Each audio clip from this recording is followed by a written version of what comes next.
না ধৈর্য এবং নামাজের মধ্যে। ওয়াইন্নাহা লাকাবীরাতুন ইল্লা আলাল খাশিন। সুবহানাল্লাহ।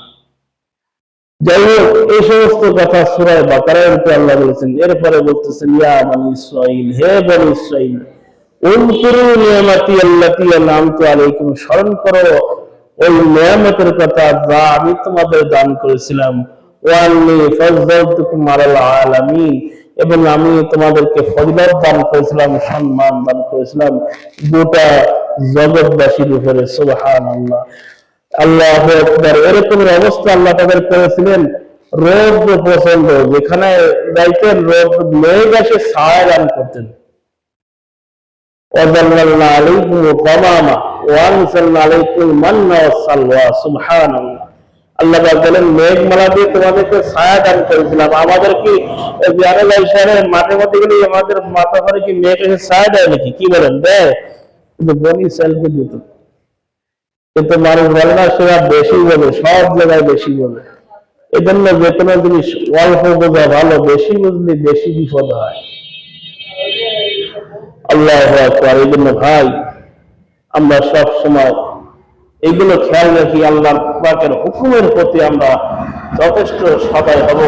আল্লাহ এখানে বলেছেন, ওয়াস্তাঈনু বিস-সাবরি ওয়াস-সালাত ওয়া ইন্নাহা লাকাবীরাতুন ইল্লা আলাল খাশিঈন। আল্লাহর কাছে ধৈর্য এবং সবরের মাধ্যমে সাহায্য চাইব। আল্লাহ পাক আমাদের সকলকে সহিহ বুঝ দান করুক, আমিন। ভাই, বর্তমান শীতকাল, এই জন্য একটু আগে ভাগে আসবেন, মসজিদে দুই এক কথা আলোচনা করা হয়। এগুলো শুনলে আপনারা আমার জীবনের মোড় কখন কোন কথার দ্বারা ফিরবে আপনি নিজেও জানেন না, আমি নিজেও জানি না।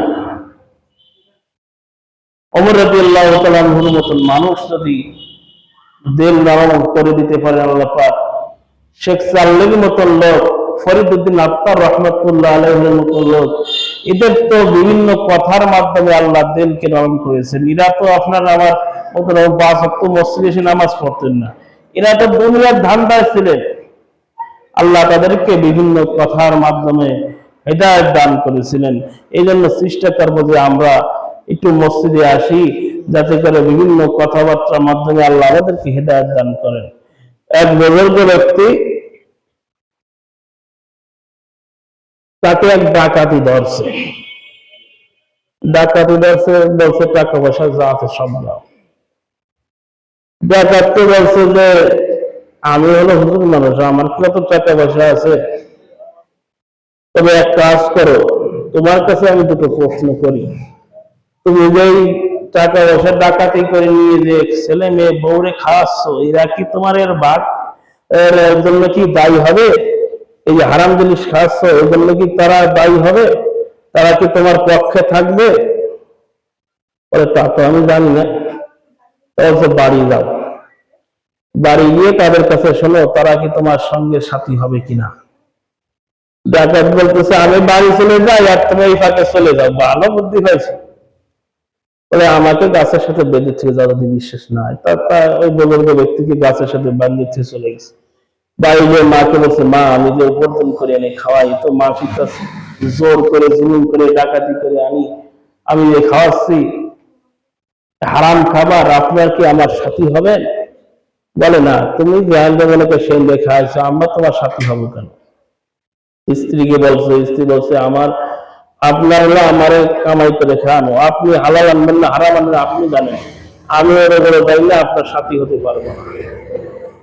এই কথা বলায় তার মনটা জ্বলে গেছে। হায় রে, আমি এত লক্ষ লক্ষ টাকা রাজধানী করে ডাকাতে খাই, কিন্তু আমার কেউ সাথী হবে না। আল্লাহ বলেছেন, ওয়ালা তাজিরু ওয়াজিরাতুন বিজরা উখরা, যার যার আমল নামা তার কাছে, কেউ কেউ জন্য দায় ভার নেবে না।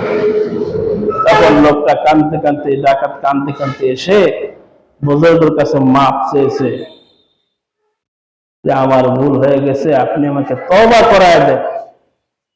তো তওবা করার জন্য তো একটা নির্জন জায়গা প্রয়োজন। বলে, কোথায়? বলে, অমুক একটা গাছ আছে, মরা গাছ, ওই জায়গায় বসে তুমি তওবা করতে দেখো।